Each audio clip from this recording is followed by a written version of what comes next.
Throughout the 1980s, a strange phenomenon was sweeping North America. They were in a panic. And like people in a panic, they want solutions. Allegations of underground satanic cults torturing and terrorizing children. The thing is, there were no satanic cults preying on children. And nearly 30 years later, the people touched by it all are still picking up the pieces. This isn't a work of fiction. This is a work of history. Satanic Panic, available now. This is a CBC podcast. Well, the rain may have stopped pouring down on British Columbia, but the damage done by an historic storm is severe. BC is now in a province-wide state of emergency to cope with the impacts of flooding and mudslides. The Prime Minister confirmed last night that hundreds of armed forces personnel are headed to the province to lend a hand. Almost 18,000 people have been evacuated from their homes. Good news, though, came yesterday for some of the hundreds of people who have been stranded in the town of Hope. The highway from Hope to Metro Vancouver was reopened to westbound traffic to allow them to evacuate. It was a release valve for a situation that has been getting more difficult by the day. The Chilliwack EDS team, which is a couple of us, flew up from Chilliwack to Hope in a helicopter with enough food to feed 1,200 people. Once we get in there and start talking to people, they're very, very calm, and they are so appreciative of what we're doing, and you never get one negative comment. Even if we made lousy food, I don't think you would get a bad comment. Don Armstrong is the Community Food Bank Coordinator for Chilliwack's Salvation Army. He's been flying food into Hope by helicopter to feed evacuees, and while the situation in Hope has improved, Armstrong's hometown is still struggling. We are basically cut off. We're just using, because I'm a registered food bank, we do have a decent stock here. So we're using, dwindling our stock down pretty quick by doing it all. So right now we're able to manage. We've got lots of supplies and support out here in Chilliwack. The only thing that we might run short of on everything is the fresh produce and that kind of stuff, because none of that can get in here, even to us. Being in Chilliwack, we're cut off. We can't get to Abbotsford. We're basically cut off from everybody too. One of the reasons that supplies are running short is because hundreds of truckers are stranded as well. Peter Sandhu is one of them. He owns a small trucking company with his family in Edmonton, and he and his brother Gary were headed to Vancouver for a delivery. They've been stuck in Hope since Sunday, and only cars are being allowed through last night, so he is still stranded. Peter, good morning. Good morning. How are you doing? Oh, God bless. We're still in a safe place, but sitting away from your house 5 days, it's not really good. No. You're still stranded? I mean, we were saying that the part of the highway has been reopened for westbound traffic, but you still aren't able to get on the road? Yes, sir, because I think they opened up Highway 7 for only 1 hour or 2 hours for just the test drive to the passenger cars, light vehicles, but up to the 1,000 kg. But after that, they found some kind of crack or friction, so they closed down again. You've been sleeping in the truck for the last few days, you and your brother. I mean, are you getting frustrated with the situation, or is it is what it is and there's not much you can do about it? Well, when you get a sleeper for the last 5 days, we left Alberta Saturday. So today is a Thursday morning. So, yeah, we are frustrated. At the same time, lack of communication from the authorities.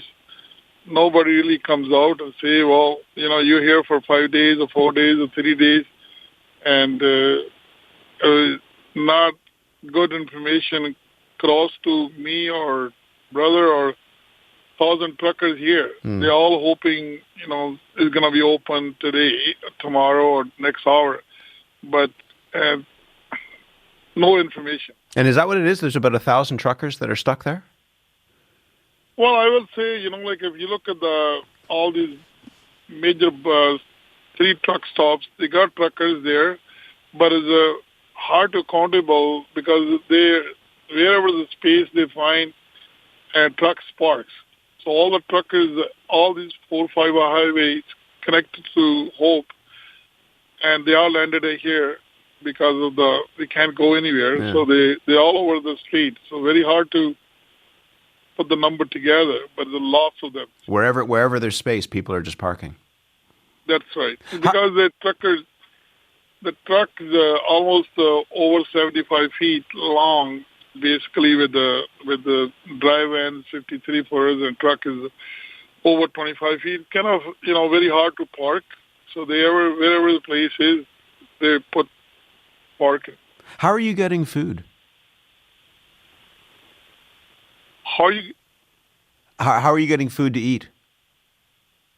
Well, we just go to gas station, Flying J or Esso, one of those, because you cannot take the truck. Sunday was first day when there's no power at all. There's only one Esso truck stop was open because there's no power. And Esso Husky, they got a big generators. And then that was a Sunday night was a big Jew because the truckers and all these passengers ends up here. They all gone to the same location. There was like water all over the place. And now we got Flying J got the power because the power back in the city is the town. So truckers only access to that, and some, I noticed yesterday, and residents from Hope, they come out giving, their, I will say, whatever they even cook for home, like I toasted or banana or apples or spinach.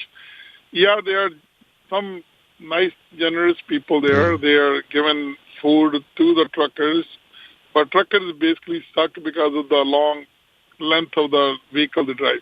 You have a really important job in hauling goods around. How do you think the fact that you and so many other truckers are stranded is going to affect the supply chain in BC and the rest of the country? How do you think that's going to affect that supply chain? I think John is going to be set back for, I will say, it's going to be for the truckers and the supply chain is going to be hurt big times because you don't know that before this episode there was, and the Chinese ship was kind of collapsed. That was like, I think it was stuck 4 or 5 months there. Finally, that gets over. Now this stuff is coming from overseas, landed into Vancouver, then goes to all over Canada and the east part of the country. But this highway situation is going to make this whole thing worse because how are you going to get this supply from Vancouver, Ireland to other part of the country? It's going to be really, and as the holiday season coming up, is mostly, I met somebody, Stefan, I think it was in Quebec. He brought some music, stuff for the music and other stuff from Quebec all the way to here. So I totally shut down this supply chain. I will say nobody really knows what's going to happen, how long going to happen, and processes. I understand the engineering part. They want to make sure everything is good and go, and they do a good job on that part, and they rebuild it. But it's this moment, really, people's supply chain, if there's no food, like, I don't know how this affects, but I was talking to my wife back home in Edmonton. Yeah. He said, we don't get diesel. I don't know what to do with this highway with the diesel, but we produce diesel ourselves. And, like in Alberta, got a lot of oil. Sure. But I think things are getting that situation, like Merit is underwater, and where are they going to get food? So it's going to be really set back many, many months. I hope not, but look like that. I hope you're on the road soon, and I wish you the best. And no, it's a really, really tricky situation, but I'm glad that you were able to talk to us. Peter, thank you very much, and good luck. Thank you, sir. Thank you. Peter Sandu owns a small trucking company with his family in Edmonton. He and his brother Gary have been stuck in Hope, British Columbia, since Sunday, sleeping in their truck. Hi, I'm Josh Block, host of Uncover Escaping NXIVM from CBC Podcasts.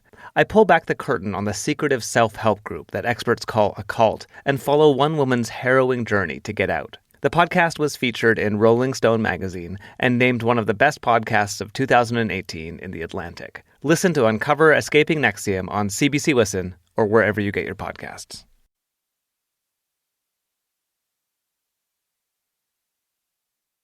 All those trucks stuck with their loads have led to some panic buying in stores from Metro Vancouver to the BC interior. The CBC's Shelley Joyce went to a shop in Kamloops. Well, my name's Craig Berdusco. I'm the general manager of Market Fresh Foods. Oh, it's empty counter. It just looks like the end of a day when you've had a really busy day, and it's what we call not showtime ready, put it that way. I got avocados, spinach, meatballs, I got it all. I was actually on my way to do some more work, but because the stores are all shut down or the shelves are all empty, including this store, I decided I'll just pick up some items that I normally wouldn't purchase, like potato chips and other things that I wouldn't normally get, but just to have some things on the shelf in case in case we don't have supplies for the next near time. There's not a lot of choice here, and all the bare necessities are gone. What you're seeing left is your fruits, some of your fruits and that, but people are buying up all the potatoes and the lettuce and your staples for dinner. I can tell you a little story. I did up about 30 packs of chicken here about a half an hour ago, and within 10 minutes they were gone. That's another one. Our baker today was just in the back, put out her regular baking, what she did, and it's been gone in an hour. She's doing more again. So I'm just buying some whatever I need. Like I need onions and just things that might last a little longer. But I didn't believe these. I heard about people panicking, but I didn't believe it till just now. And I'm just seeing what else there's left. There's not really very much left, I don't think, but yeah, it's unreal. It's almost like the pandemic. We describe it as maybe gong show. I think people are panic shopping. Everybody's worried that the supply chain's been cut off, but it doesn't mean that our suppliers are having an issue. We have depots all over. We have them in Alberta. We can access supplies from all over Canada.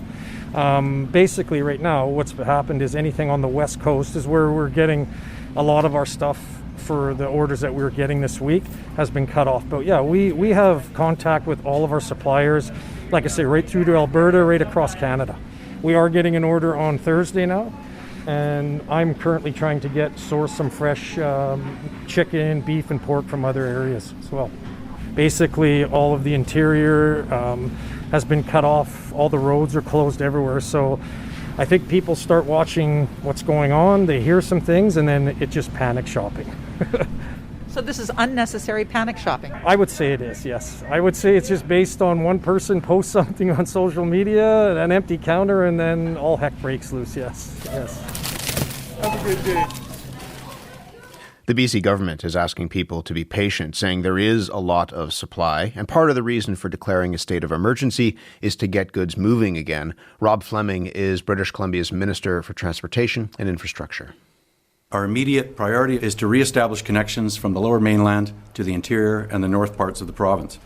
We know how vitally important it is to open routes and to have supply chains moving. That is our focus. We are working on this focus with multiple partners. This is a huge job, but collectively we're up to the challenge, and we will get things opened up again just as soon as we possibly can. Just how soon is still the question. Barry Prentice is a professor of supply chain management at the University of Manitoba's Asper School of Business. Barry, good morning. Good morning. You hear about Peter's truck parked there in Hope and hundreds of other trucks there as well. How badly damaged is this country's supply chain by what's happening in British Columbia? Well, certainly it's an important artery. In fact, it is the most important artery for our export trade with Asia. And when it's cut off, nothing moves. So it backs up both directions. Things are coming in which can't move out, and things that we would like to ship. For example, this is the peak of the grain trade movement, and those trains are moving, and of course they probably haven't been loading any ships during the rain either, so there's quite a backlog to catch up. Grain is one part of it. What do you see as the biggest impact, and where the biggest impact would be felt? Well, I think, obviously it's the local area. Floods like this are horrible. We've gone through some here in Manitoba as well, and the impact is long after the flood recedes. People have damaged houses and damaged lives to catch up. So there'll be a long time recovering from this, as well as in some cases critical infrastructure like the bridge that's out on the Coquihalla or Couple. It'll take a long time for that to be repaired. We don't really know, with regard to the railway, how serious it is. We know there are washouts, but the ground is very soft, and it's dangerous to be working in those mountain slide areas when you don't really know what the situation is. So I think it's going to be longer than we expect. We hear, and we just heard it from Shelley's conversations with people in the grocery store, of a shortage on grocery store shelves in British Columbia. How worried, given what you're saying, should people be about getting things like food and medicine? I don't think the panic buying is, I think, just that. It's panic buying. The roads will open up shortly so that people can get supplies into those communities. I don't think it's going to be more than 5 or 6 days before those stores will get supplies again, for sure. But obviously there is an issue that, it just reflects how dependent we are on getting regular supplies. And, the trucking industry is one which is very little, or I don't think we appreciate just how important trucking and truck drivers are to us. Again, during the pandemic, they were the guys crossing the border into a real unknown in terms of the pandemic and the virus. So, again, we really do owe a lot of gratitude towards them for carrying on. And they move right across the country. I mean, again, Peter was talking about a colleague who'd been shipping things from Quebec. Is there the sense that the rest of the country will feel the impacts of what's happening in British Columbia? Yeah, we'll feel them directly and indirectly. I mean, again, it's going to be spotty because there are people who are expecting a shipment off one of those ships that's anchored out off the port of Vancouver.